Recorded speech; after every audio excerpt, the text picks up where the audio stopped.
All right, we are at Recording in 6 o'clock. progress. Welcome to the Board of Directors meeting for the Sacramento Metropolitan Fire District for Thursday, January 23rd. We'll start off this meeting with a roll call, please. Yes.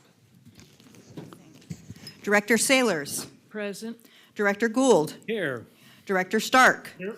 Director Weber. Present.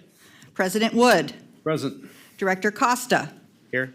Director Clark. Present. And for the record, Directors Jones and Rice cannot attend this evening. Thank you. Thank you. Director Gould, would you lead us in the flag salute, please? My pledge. I pledge allegiance to the flag of the United States of America and to the republic for which it stands, one nation, under God, indivisible, with liberty and justice for all. Thank you, Director. I always say amen. We'll start off with the Metro Cable announcement. This meeting of the Sacramento Metropolitan Fire District is being recorded. The recording will become cablecast on Metro Cable Channel 14, on the Comcast and DirecTV UVerse cable systems. It can be found at metro14live.saccounty.gov, and it will be replayed at 1 o'clock on Monday the 27th, and again at 6 o'clock on January 29, 2025. It's also available on Metro Cable 14's YouTube channel at youtube.com/Metro Cable 14. Now is the opportunity for comments from members of the public on matters on or not on the agenda. Do we have any speakers? Yes, I have one speaker form from John Briggs. Mr. Briggs, please come on up, come to the podium. You got 3 minutes.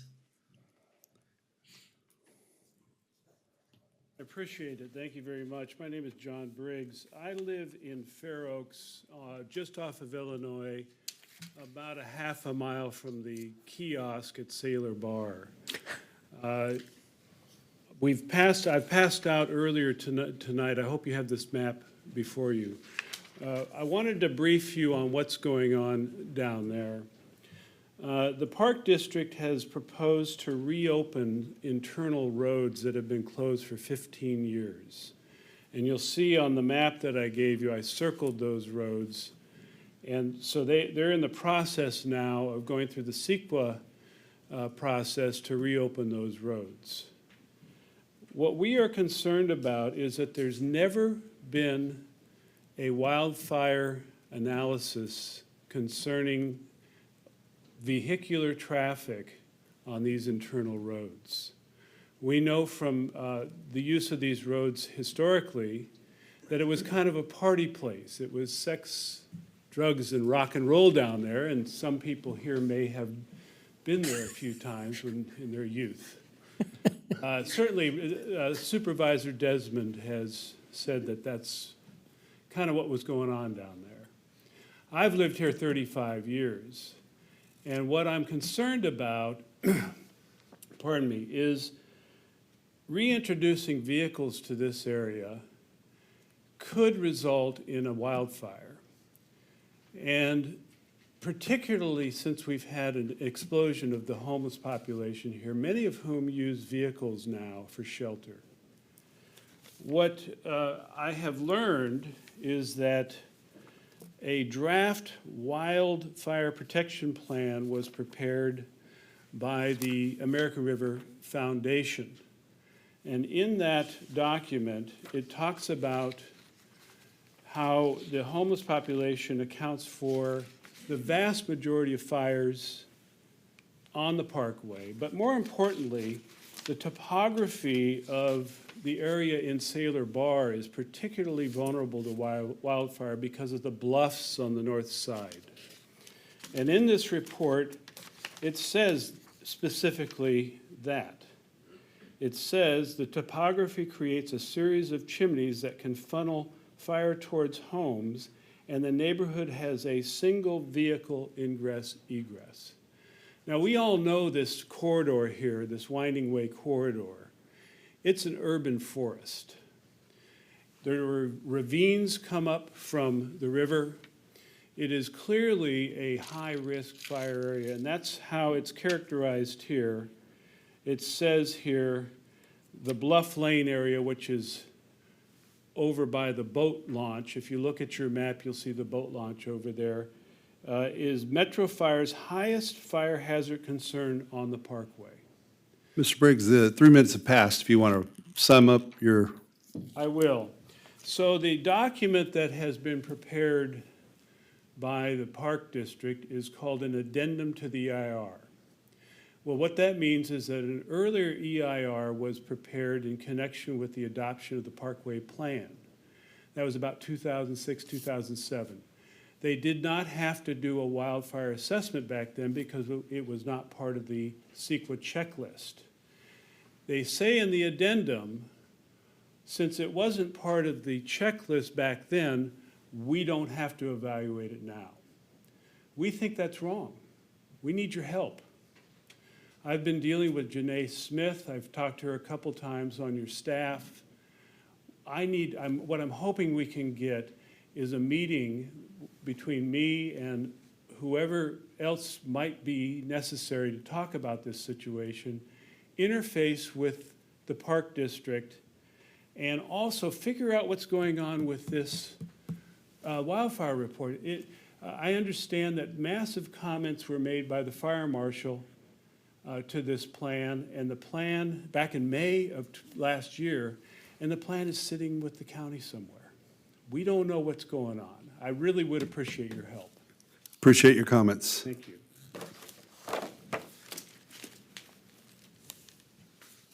All right. Moving on, we have a consent calendar. Does anybody have any questions on the consent? Director Weber? Could you just clarify for me number 6? I'm foggy on the nomination of Captain Steve Mayer. What? Chief?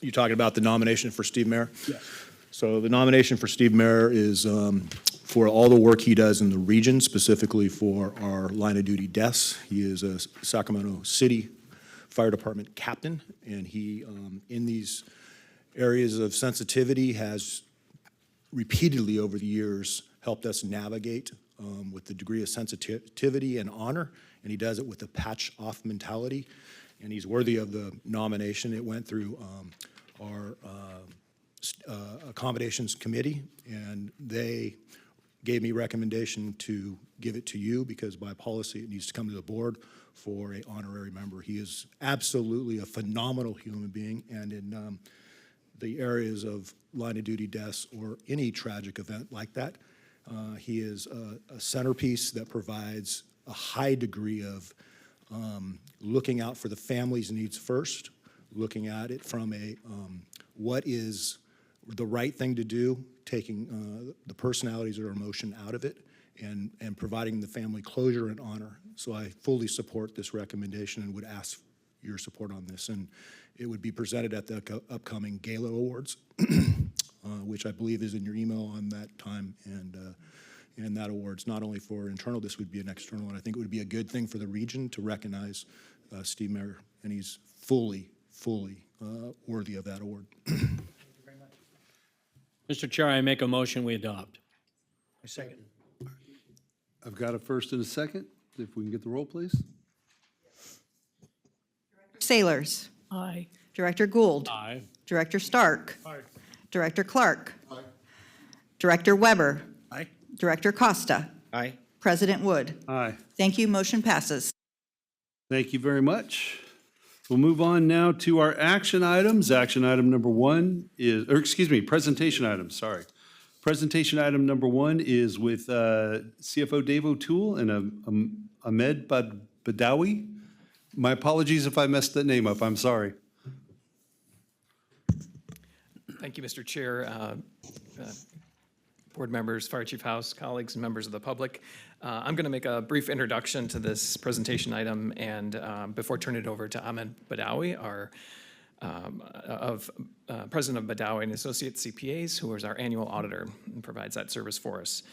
Briefly, the annual financial report is your checkup on the financial condition of the district and the budget year that has closed on June 30. It examines our financial practices and helps us forecast revenues and expenditures for future fiscal years. The presentation follows our annual practice and financial and audit policy, which directs the annual audited financial statements to be reviewed in open session by the board. Under that policy, quote, "The review shall include a discussion of significant issues regarding accounting principles, practices, audit findings, disclosures, judgments, and other requirements under accounting standards and rules," end quote. Badawi and Associates has issued an unmodified opinion, also known as a clean opinion, and our financial statements for the fiscal year 23-24. And finally, a word about recognition in this area. Every year for the past 10 years, we've submitted our ACFR, Annual Comprehensive Financial Review, to the Government Finance Officers Association, or GFOA, for their annual for their review and consideration of a certificate of achievement, and we have most recently received it again for fiscal year 22-23. And so the act for before you will also be submitted for what we hope is the 11th award. And with that background and announcement, I'll turn it over to Mr. Badawi.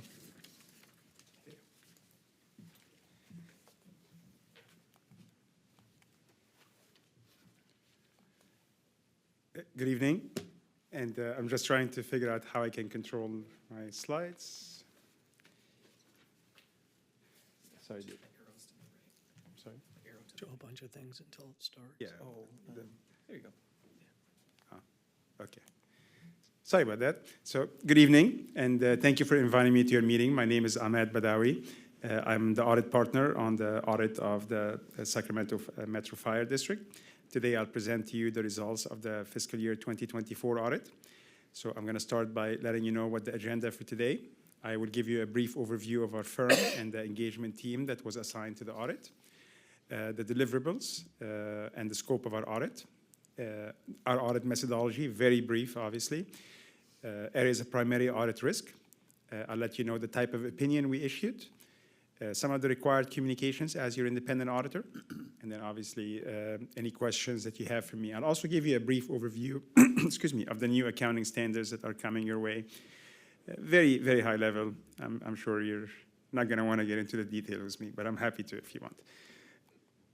All right. So as far as our firm and our engagement team, so this is just a very brief summary of our firm by the numbers. We have about 25 years of experience. I am the founder of the firm, and I spent most of my career in municipal auditing, over 25 years. We're very specialized in municipal audits. We have about 65 government audit clients. We have about 21 special district clients that we audit. We have about 30 employees, and luckily we like to keep that number zero. We have 0 lawsuits, disciplinary action against the firm. As far as our engagement team, this was the composition of our engagement team. Like I mentioned, I was the engagement partner. We always have a quality control reviewer. This individual is in the background, reviewing my work, making sure that we adhere to professional standards.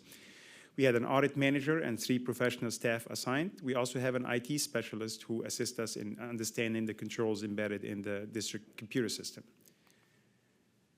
As far as our deliverables and the scope of our audit, so we were mainly engaged to provide an opinion on the annual comprehensive financial report. In addition to that, because the district is subject to government auditing standard, we also issue a report on our consideration of internal control and compliance. The district is also a recipient of federal funds, and that requires a compliance audit we refer to as a single audit. I believe that the grant that was audited is a safer grant. That's the largest grant that the district have. We also performed an agreed upon procedures on the appropriation limit, also referred to as the GAN limit. And then finally, the communication with the governing body, which is a letter that we normally issue addressed to the board. And also what I'm doing today is communicating to the board as part of the scope of our audit.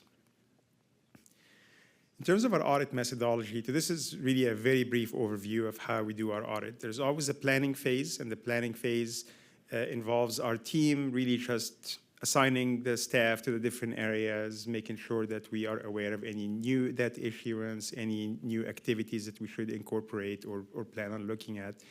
The interim phase normally happens during the summer, and this is focused more on evaluating the processes and the controls are in place. We do a lot of interviews with district staff and make sure we understand what they do on a day-to-day basis, the checks and balances that are in place. Based on that risk assessment, we develop audit procedures to address those risks. So at the year-end phase is when we come in and we look at all your account balances and we ask for supporting documentation and audit evidence. And then finally, the final phase is issuing the audit opinion and any other necessary reports. We had some areas of primary audit risk. I definitely don't want you to be alarmed. Any audit has risks. It's like driving a car. You get in the car, you have a risk of getting into an accident, and an audit have some inherent risks to them. So there are no risk-free audits. The first risk we identified was the risk of management override of controls.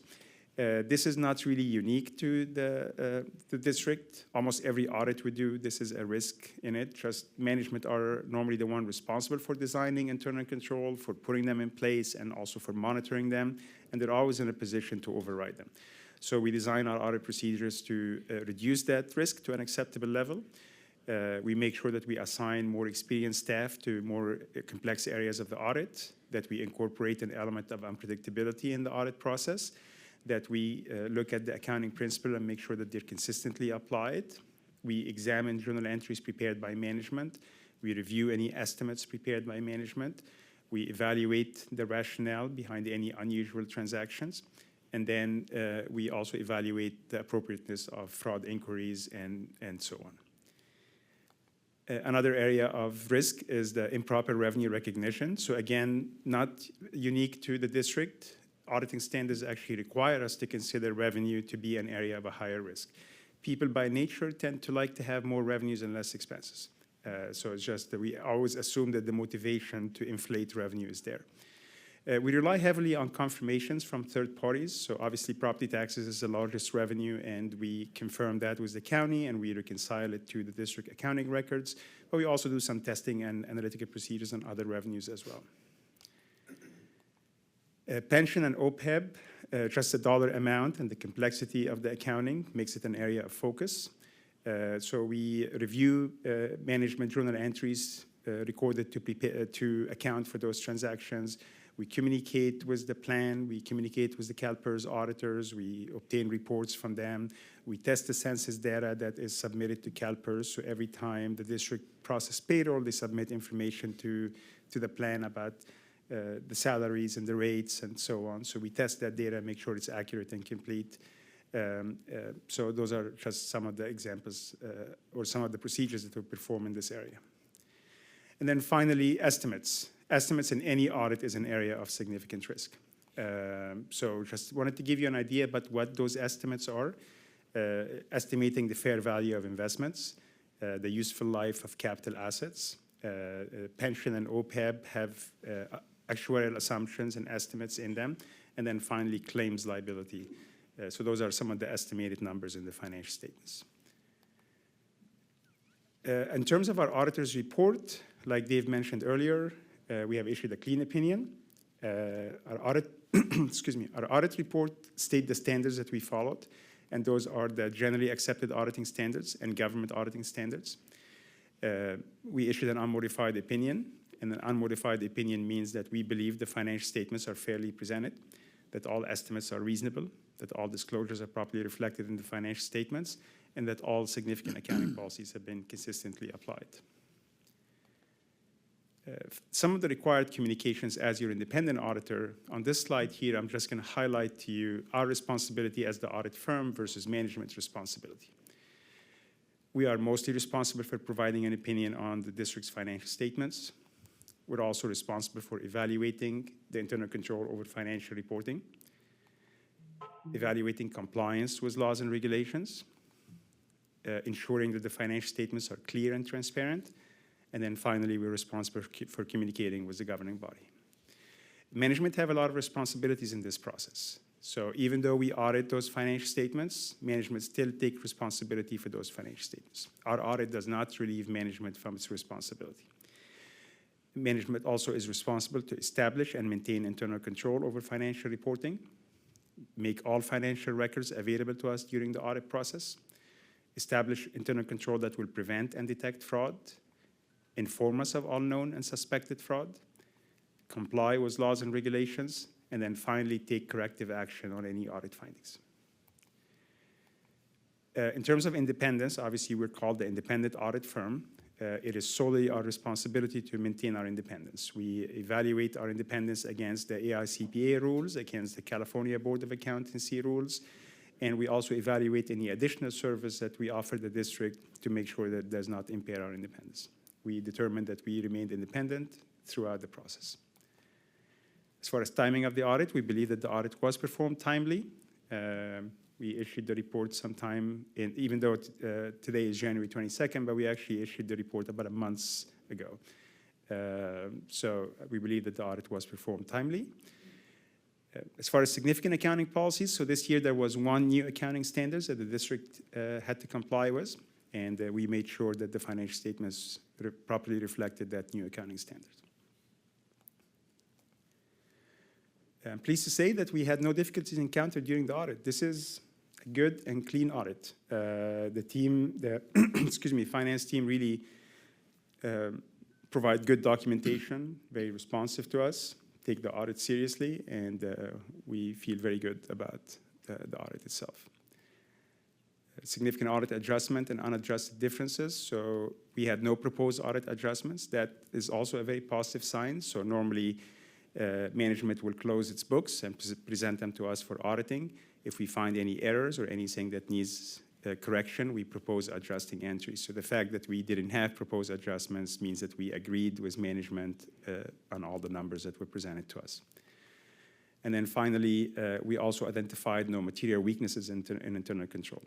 I obviously always like to qualify that statement because we only evaluate internal controls for our purpose, to help us design audit procedures and do risk assessment. We don't provide an opinion on internal control, but if we run into something that we think is significant, then we obviously bring it to your attention.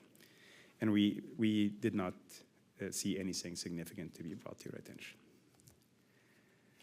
And then just my last slide here is a summary of the new accounting standards that are coming the district's way. So there are a couple in 2025 and another 2 in 2026. We host a training seminar every year for our clients where we talk in a significant level of detail about those standards. We also record those sessions and send them to all of our clients. And then during every exit meeting or debriefing meeting with management, we talk about those new standards as well and how they're going to impact the district. If you have any questions about them, I'm happy to discuss. But otherwise, that concludes my presentation. So thank you again for inviting me and for the opportunity to provide service to the district. Happy to answer your questions. Thank you very much, Mr. Badawi.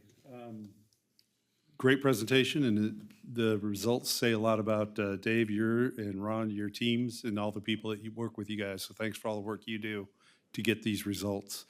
Any other comments or questions? Director Gould. Thank you. Thank you, sir, for being here. It's I think one of the most enlightening and fun evenings when you come and report or your team comes and reports. Because really, if you look at it from our perspective, we take an oath to track this citizens' money very closely. And I think every time you come and show that our staff are doing an exceptional job, I think that really is one of the most fantastic things for our constituents to hear. There are so many special districts that go into the toilet because of financial mismanagement and all that, that every time we get these awards and everything, it really is telling the community that we take your trust in us serious. You showed your first slide where it talked about your 25 years and those things. And I think it said 21 districts. Yep. Just my nature, where do we rank? Come on. Well, Come on, financially you or can do from it. operationally. I don't care about, we got 21 competitors. I think we're at 11 years of an unqualified report. We get awards, there's probably not a room big enough to hold all of the accounting awards. So come on, just do it. Just tell us. 21. Well, Ron was just telling me that he's getting an award for getting too many awards. So there is like, So you said we're tops. That's excellent. Thank you. But anyway, in all seriousness, sir, I think it's really fantastic that we work in an independent special district, that we have significant trust in our community just in our annual budgets, And not to mention what happened for us during the most recent election. I think the constituents in our community need to know that we take their trust extremely seriously when they pay their taxes and we then are blessed to use it. We're doing it right, we're doing it consistent. They can't find things that we're doing that are inappropriate, and that should resonate in our community in a major way. And I appreciate you telling us that we're top of that 21. So thank you very much. Thank you, Mr. Chair, I appreciate it. Thank you, Director. Anybody want to follow up, Director Gould? No. Thank you. Thank you, Mr. Badawi. Thank you for having me. Thank you. Moving on to presentation item number 2. Welcome back. Good evening again. I have the pleasure tonight of presenting this year's community annual report, which I understand you have before you, and I will also hold up. Looks like this. Let's see. Much of the information in the CAR is extracted from the ACFR, the ACFR we just heard about. And it provides accessible and easily understood financial information from the ACFR and it's for the general public and anyone who doesn't have a background in public finance. Makes it digestible. Interspersed in this short 14-page report are a history of the district, unusual facts about the district, and we have a special focus this year on special operations. So we've got the dozer, boat, water rescue, copter, hazmat, aircraft firefighting, search and rescue, UAV, tactical EMS are all part of what makes Metro Fire so unique and effective, enabling the district to operate as an all-hazards response unit. Finally, the district received its 6th consecutive award for outstanding achievement in popular annual financial reporting from the Government Finance Officers Association, same organization that gave us the award for the ACFR, for the CAR covering the fiscal year 22-23. And that is described on page 13 of the report. Again, like the ACFR, this year's CAR will again be submitted to the GFOA for consideration for perhaps our 7th award. And finally, I want to thank and recognize Ron Empedred again, as you just previously recognized. The CAR is his baby now. Marie Jones, you remember who presented this in the past, is now retired, so he picked it up and has always contributed mightily to it as well. So in addition to the ACFR, I want to thank Ron for his leadership on the CAR. And subject to your question, that concludes my presentation on the CAR. Standing. Thank you, Mr. O'Toole. Yeah, I'm glad you gave Marie some credit in absentia here, because she did start this off with quite a bang. And Ron, thanks for picking this up and continuing that good work. Do we have any comments or questions from the board? Only that Ron needs to stand up so he can be seen on television. He snuck in here while you're a freaking genius, You gotta get closer. dude. All right. Thank you so much. Thank you. All right, moving on to action items. We have 2 of them. The first of them is Deputy Fire Marshal Amy Nygren. Welcome. Good evening, President Wood, Board of Directors, Chief House, executive staff, colleagues, community members. Amy Nygren, I'm the Deputy Fire Marshal in the Community Risk Reduction Division. Let's see. Today I'm going to review Senate Bill 1205, review our inspection staffing, our state mandated inspections, and then our compliance with SB 1205. What is SB 1205? This is an annual report that we have to provide. It went into effect September 27th of 2018 and has been codified in the Health and Safety Code. It requires us to report out our compliance with state mandated inspections to our governing body. So these are state mandated inspections. The state requires us to do them. They do not provide funding for us to do those inspections. It also requires the governing body to acknowledge receipt of that report and to ensure that the fire prevention resources are available for the activities. Our current inspection staffing, we have 3 supervising inspectors, 1 code enforcement supervisor, 1 new construction supervisor, and 1 that leads the training division for CRD. We have 14 inspectors, 14 that are funded on our pad, 7 Inspector 2s. However, January 2nd, we did have 1 resign. She wanted to be a stay-at-home mama. So we are short 1 Inspector 2. And then we have 7 inspector ones. We do have one that has been assigned to the fire investigations unit for long-term vacancy that's there. So we are short on one of our inspector ones at this point. We did have one fire inspector added to the pad last year, but because we have had some of the additional vacancies, we have not been able to fully realize the benefits of that additional inspector. We do have 3 plan intake specialists that cover the city of Citrus Heights, the city of Rancho Cordova, and then here at admin. So our state mandated inspections, we are required to complete all e-inspections, so public and private schools, as well as anything with more than 6 or more children for educational purposes. And you can see there all the inspections or the locations that we have within our jurisdiction.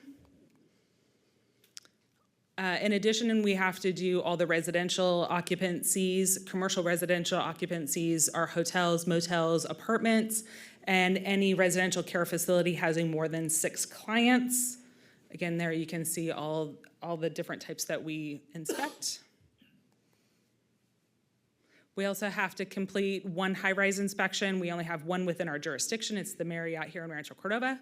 It also tags in with a residential inspection. So it's anything more than 75 feet above fire department access. So for fiscal year or calendar year 2024, we completed 379 e-occupancy inspections, initial inspections. That's 100% compliance rate on those initial inspections. For the R occupancies, we completed 1,862 initial inspections, a 100% compliance rate as well. So putting it all together, this was really interesting to see what compliance rate we get from these inspections when we're doing them. We're doing them annually.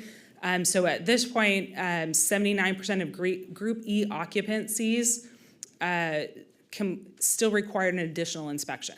So we're going back multiple times to complete their inspections. And 70% of our inspections still require an additional reinspection or multiple reinspection for compliance. Again, although we added an additional inspector, we're still trying to catch up with a lot of the reinspections. With that, if there are no questions, staff recommends the board adopt the resolution acknowledging the receipt of the report regarding the performance of annual inspections as outlined in Health and Safety Code 13146.2 and 13146.3.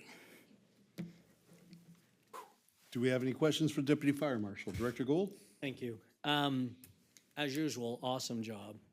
I wish you would have let that slide that said 100% compliance, those both, sit there for a little bit longer. Because one of the things that I think is important for the community to understand is we're 100% compliant with unfunded mandates from the city or from the state. And that's a huge thing because it puts a massive burden on our operations when we have to do those things. So kudos to all of you again. Do you have any idea of how many organizations that are in the fire world have to do these state mandated inspections? Have any idea statewide? Statewide, all the fire agencies are required to do the same inspections. Do you, let's say that's 1,000. Do you know where we rank? I'm gonna say we are number 1. Excellent. Well, we can just move on. Yeah. That's all I really want to do. No question. We're But I number 1. think that that's an important thing to understand as well is, so we're not only doing what's right by the community by taking care of their money, but when we're mandated to go into these facilities, which we know there's a history of them burning down and killing people, we're 100% compliance to make sure that we're inspecting and doing everything we can to drive down that risk in our community for our constituents. And that's just another example of how wonderful this organization is in doing those things. And kudos to all of you. I guess my only concern is that when we have to go back the 3rd and 4th time for compliance, at what point do we make that individual, that organization, bear some of the cost? I get the first and maybe even the second responsibility, but when we have to keep going back and badgering them at some level to be compliant, when does the stick come out? So it is on the third inspection, so the second re-inspection, there is a fee assessed. Excellent. So we do that, and we focus heavily on the education. So when we're out doing the inspection, it's just not, this is what you need to do, it's why you need to do it, so they have a lot of understanding as to where the requirements come from. Sometimes students just don't get it. What we're seeing a lot too is like apartments, we see a lot of turnover with the management and the maintenance staff. So that can be challenging because it's different every time and not everything is passed off. But again, absolute kudos to all of you for the hard work that you're doing to ensure that the citizens of our district are, in my mind, maximally safe because of the work you all are doing. So thank you very much for that. There you go. You're getting it, right? Really good. Thank you, Mr. Thank you. Chair. All right, does anybody have any other comments? Anyone want to follow Director Gould on this one? All right, we do have a recommendation from staff. If anybody would like to make a motion, second? To adopt a resolution. Second. Got a motion and a second? Can we get the roll, please? Yes. Director Saylors. Aye. Director Gould. Happily, aye. Director Stark. Aye. Director Clark. Director Weber. Aye. Director Costa. Aye. President Wood. Aye. Thank you. Motion passes. Thank you so much. Thanks so much, Deputy Marshal. We'll move on now to the second action item. This is mine. We have been blessed with the passing of Measure O. As you've heard today, the confidence that our citizens have put in us. One of the things that that measure does obligate the district to do is come up with a Citizens Oversight Committee. And what I had proposed is that we get an ad hoc committee of 3 of our members to meet with Aaron Castleberry as needed, and Jeff and others, to determine what that oversight committee should look like, what the requirements should be for the members of the oversight committee, and what the process of appointing that oversight committee should look like. So if anyone has any comments or thoughts before we get into nominating members, just comments or thoughts on the committee itself, I'd like to hear those now. Mr. Chair, I just want to know, I see that it talks about and get recommendations back to the board by the 10th. That's a soft date? April 10th. It is. Okay. It okay, is. Great, because I'm just hoping that as we dive into that rather large endeavor and incredibly important endeavor, I mean, you know, you're talking 2 and 3 budget cycles almost that we're talking about. I would love to see that you provide us that if we report on the 10th that we're really close, it gives us another couple of weeks before that's actually due. So it's a really powerful opportunity. And I'd love to see it stacked with citizens' input. If I could just chime in on what I think the overall look of that would be, and maybe we would consider inviting our contract cities to suggest names as part of the representation from those groups. That would be part of that? You're getting to the next step. Got it. Yeah, as far as what the committees, the oversight committee would look like, that's what we're asking Only tonight? the ad hoc to go Yeah. figure out. Okay. Tonight's just the ad hoc that we're going to go send 3 of our members off to go together. come up with a plan, which would include reaching out to our cities. It would include what type of people, where we should go, what that composition is going to look like. Excellent. So that's the plan. The April 10th date is a light date or a soft date, like you said. We wanted to have something in there so that the committee or ad hoc committee would be able to target as a completion date. Great. But if they do need additional time, certainly they would just report back and tell us they'll have their recommendations at a future date. So my initial recommendations were to, I had spoken with Director Jones. She's willing and able to take a part of this.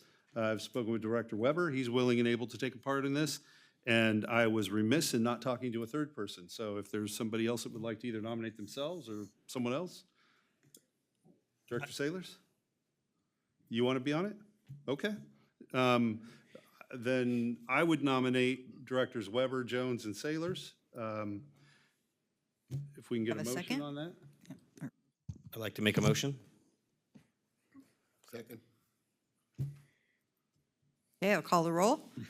Director Sailors, Aye. Director Gould, Aye. Director Stark, Director Clark, Director Weber, Aye. Director Costa, Aye. and President Wood. Aye. Thank you. Motion passes. You guys get T-shirts? You or him? Well, you get to work with Aaron Castleberry. Who would want to do that? It wouldn't point towards her. I was looking at you. I know. All right, we'll fix that later. All right. All right, moving on. President's report. I have none, other than I'll explain my behavior. I had some serious dental work yesterday, and I'm still a little cranky and foggy, so my apologies for my mistakes. Fire Chief's report. Chief House. Good evening, President Wood, directors, colleagues, members of the public.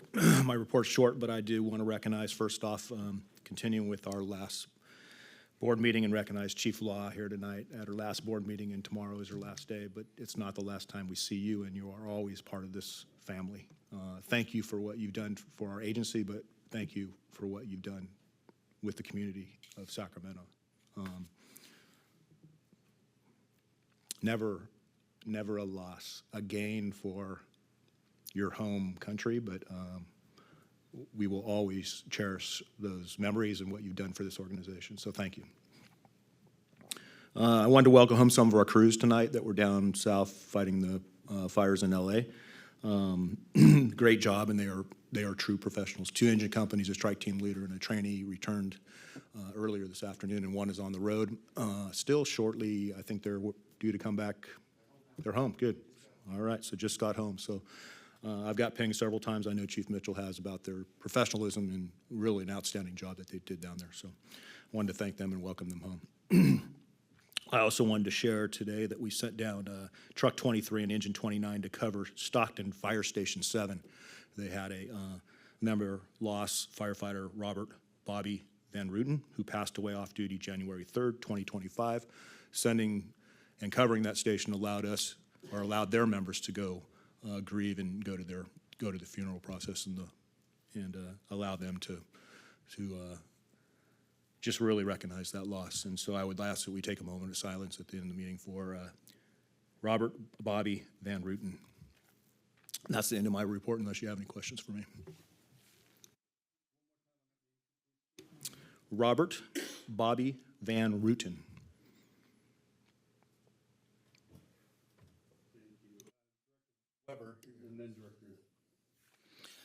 Hello, Chief.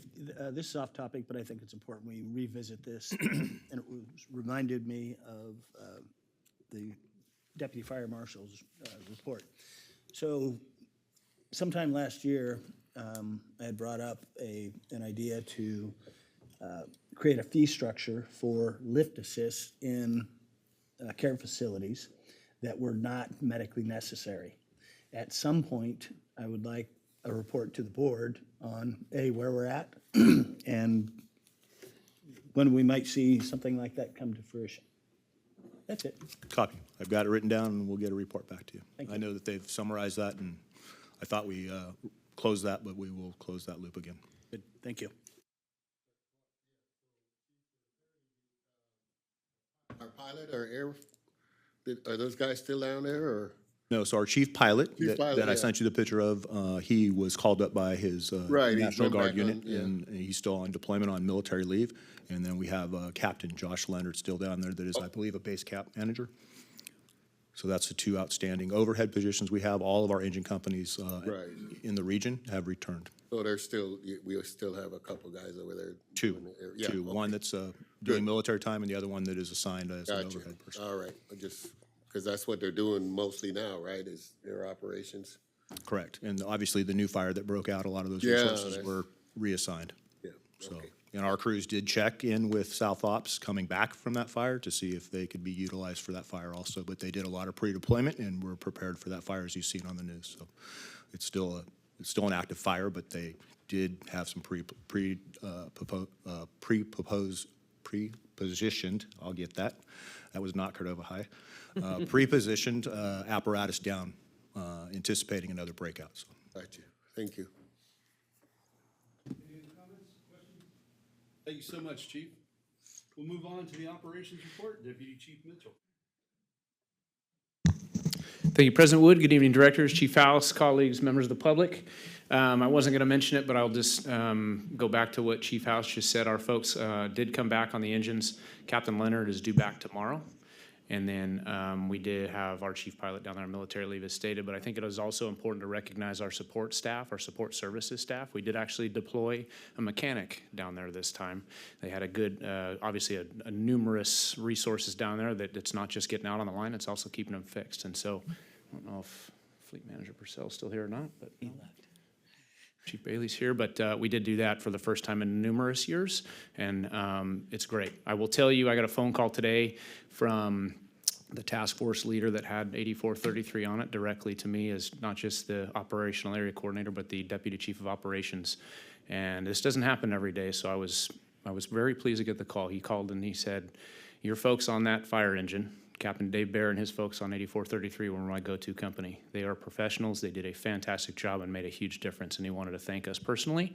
So we're going to make sure that we get that back to that crew that literally, as we were sitting here, just arrived back home. So they're back home safe and sound and heading back to their families. So I am here to quickly turn it over for the shift commander spotlight to highlight one of our crews out there that are under the #1 operations branch in the state of California for the fire departments in the state of California. I'm going to bring up Assistant Chief Green to talk about one of our crews and what they have going on out there that actually is tied to our special operations and our aircraft. So Chief Green and crew. I don't know if that makes A shift #1 also, but President Wood, Chief House, everybody, Chris Green, your shift commander for A shift. I want to welcome Captain Covington and the crew from Engine 105, Engineer Santuccio, and Firefighter Rhodes. Like I did last month, we're going to take a different spin on this and not look at the bells and whistles of what goes in operations, but something that goes on behind the scenes and what true professionalism and leadership looks like.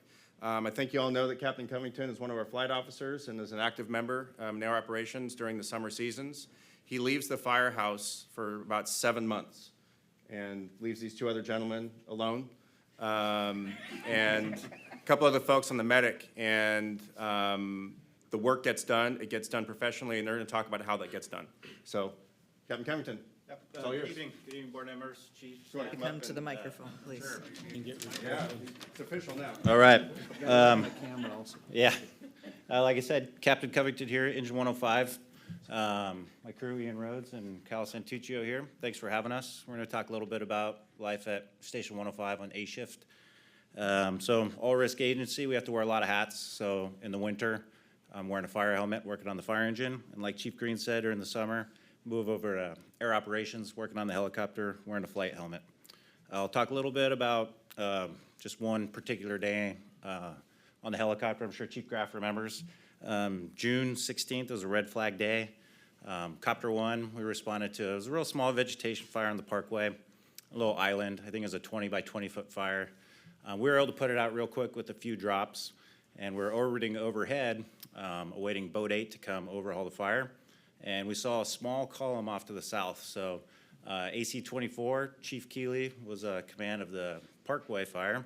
So I told him, hey, we'd like to clear and go check out this small column. We called it in. It was we asked for red flag dispatch on it was about a 2-acre fire at that time, but a lot of potential.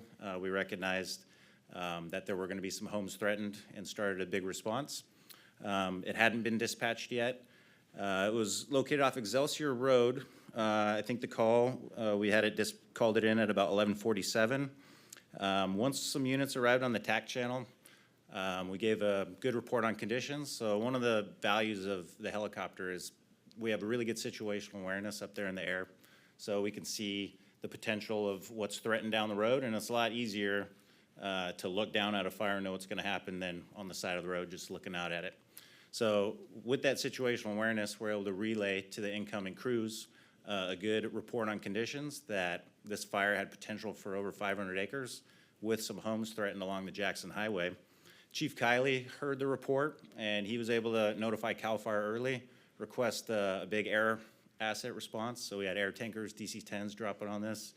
And we were able to, I believe when we flew with the Chief House doing a survey towards the end of the fire.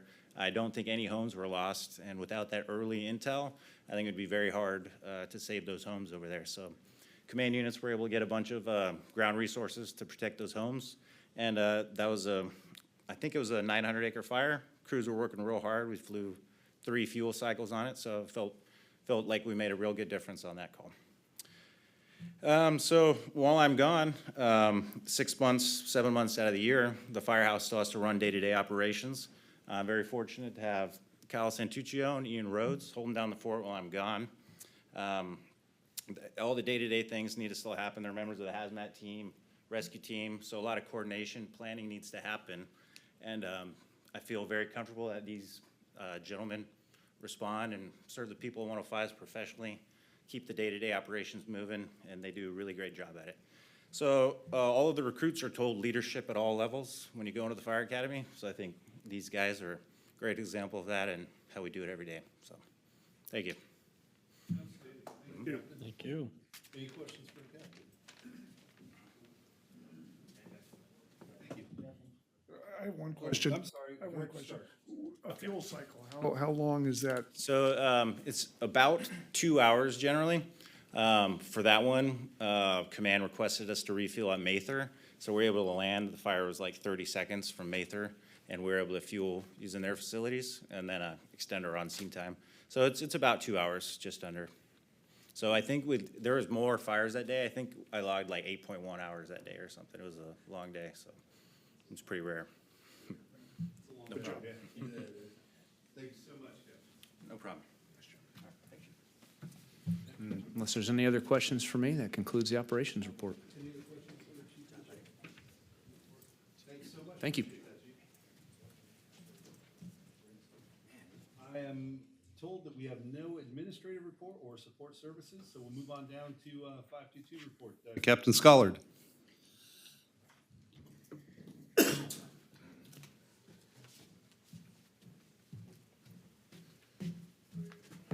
Good evening. Actually had no report as well, but then I just got a text message, so I guess I got a report now. So, good evening, Board of Directors, Chief House, executive staff, members of the public, Sean Scollard, Metro Fire Vice President for 522. 2 things that I wanted to just talk about this evening. Thank you for Chief House making the recommendation for Steve Mayer for our honorary member of Metro Fire. If anybody hasn't had the opportunity to work with Steve Mayer, he is phenomenal. He truly does embrace that patch-off mentality anytime that I've been around him.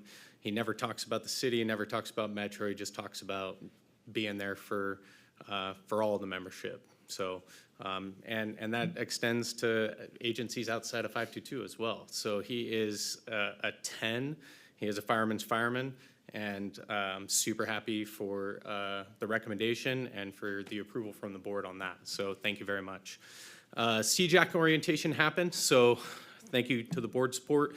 Thank you to the help from the organization on that. We have 22, let me see, let me get the numbers right. 19 MMPs, 6 firefighters that are going to be attending the CJAC paramedic program. So that's fantastic. That's going to give us 25 additional paramedics in the organization, which I think all these folks out here can say will definitely have an impact and help. So that'll help increase operations and help impact adding services out there to reduce call volume, all those things. So it's a big win. I know that we got started on this thing early, and there's organizations up and down the state that are asking CJAC how they can do it now. So we have a shoe-in, so we're still trying to secure that for the next round. But thank you for your support. That's all I have for the evening, unless you have any questions. Any questions for Captain Scollard? Director Weber? Question, but a statement.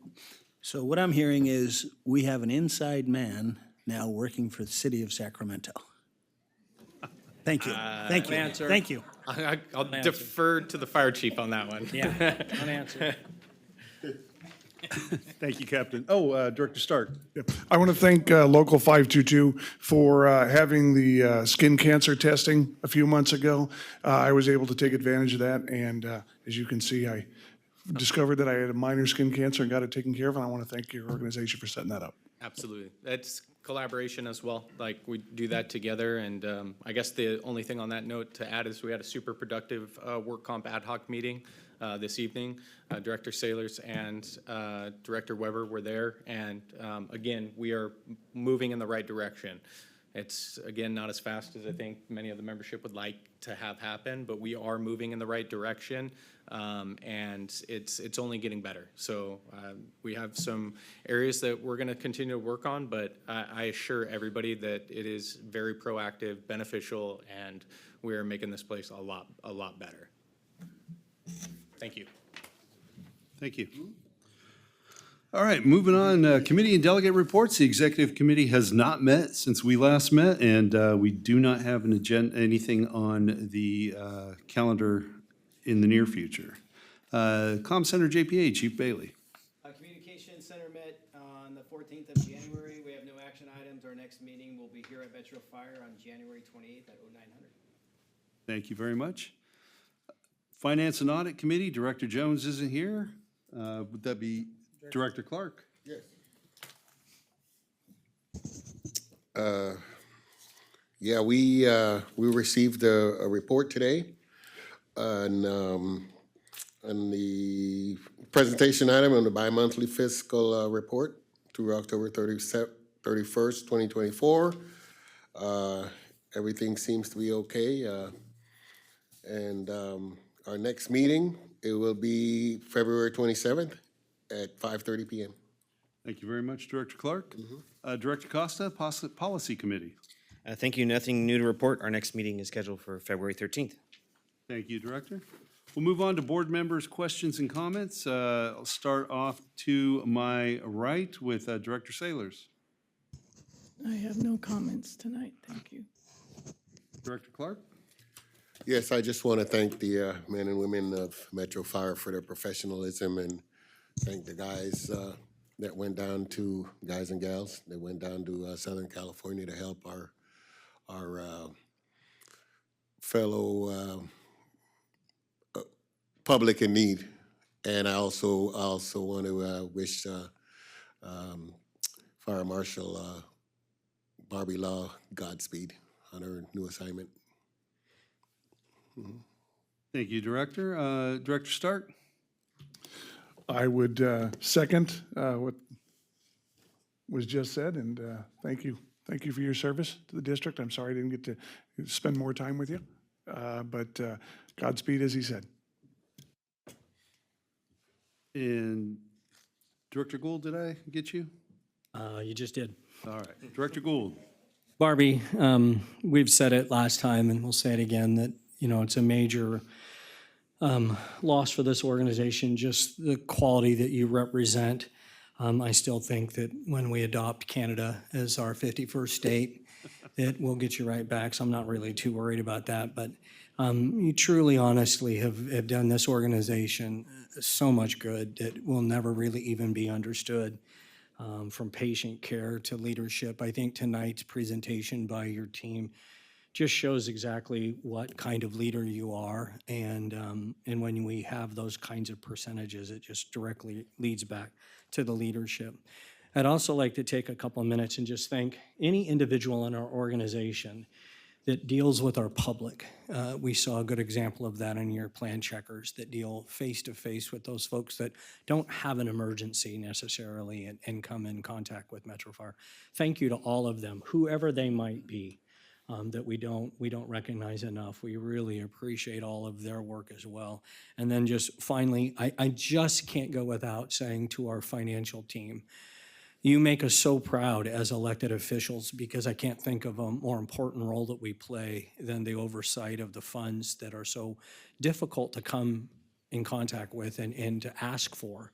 And I think if we really think about Measure O and how that was so successful, it's not just the politics and the work that was done by the men and women and everybody involved, but it's the overall feeling that the community has about the safety they have with Metro Fire controlling and monitoring and spending the funds that directly impact the quality of their lives. I don't think that would happen as much as it did without a long, long history of financial expertise and financial excellence, frankly. So thank you to everyone involved in that process, because as one elected official, I can tell you I can rest easy at night when I know that I think one of my primary responsibilities as an elected official is to ensure that there's no fraud, that there's no thievery, that we take this honor carefully. And just so thank you to all of you for all the hard work and the overtime and the time that you spent. These documents are incredible. These public presentations are incredible when you think about how fortunate we are as an independent special district. I remember a few weeks ago in my tenure here where we had a list of things that these experts told us to do. And we quickly and vigilantly went after those because they weren't intentional deficits, but they were deficits. And we took that so seriously. And we cleaned up that part of it because, things had changed.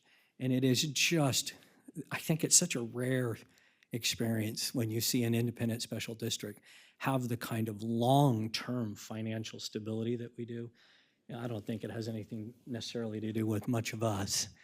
We approve things, but thank you to your team, and thank you to everyone involved in that. I truly, from the bottom of my heart, thank you for that, because that's a big deal to an old guy like me. Thank you. Thank you, Mr. Chair. Thank you, Director. Director Weber? I think Mrs. Gould neglect to say number one in the area, the region, state. Congratulations, Chief Law, again. You've been a very impactful individual in every aspect of your job since you've been here. I think it speaks volumes that you have the amount of people that showed up for your retirement today. It wasn't just badges. I mean, there was a lot of fogs in that room as well. So that's a testament to you personally. And again, I thank you very much for everything that you've done. The only thing that I'm sad about is the fact that you've already failed in retirement when you haven't even started it yet. But best wishes to you. I know you'll do tremendous up there. And the last thing I request that I do not follow, Mr. Gould again. Director Weber? I've just spoke. I don't know why I can't. Everybody is Director Weber to me today. I'm sorry. Director Costa? No comment. Okay, I've got No comments, thank you. All right. I just have, I'll echo what's already been said, and our next meeting is going to be after the Firefighters Fill the Boot for Burns Drive. That happens every year in February up at Citrus Heights, Sunrise Mall area. In addition to firefighter, we still need firefighters, so all of our men and women that can get out there and support during February 5th through the 8th. It won't be on Sunday, Super Bowl Sunday, it'll end on Saturday this year. But we do need firefighters out there to get the boots filled, but we also need non-firefighter personnel to help staff a number of other positions that are available. If you reach out to the Burn Institute, Valerie over there can get you set up and get you on the list to volunteer. But we should be, we're the biggest agency in this region. We should be the biggest agency represented out there. So look forward to seeing a big turnout for Metro at that event. And so with that, we'll move on. One other thing I did want to say, Parker, you and your team continue to do great work with getting the word out of what our men and women are doing in LA. It's great to see all that out there posted on social media. So thanks for all you do. But with that, we will close this. There will be nothing to report afterwards, so hopefully everybody will be gone. Before we all leave, we will have a moment of silence for Stockton firefighter Robert Bobby Van Rooten.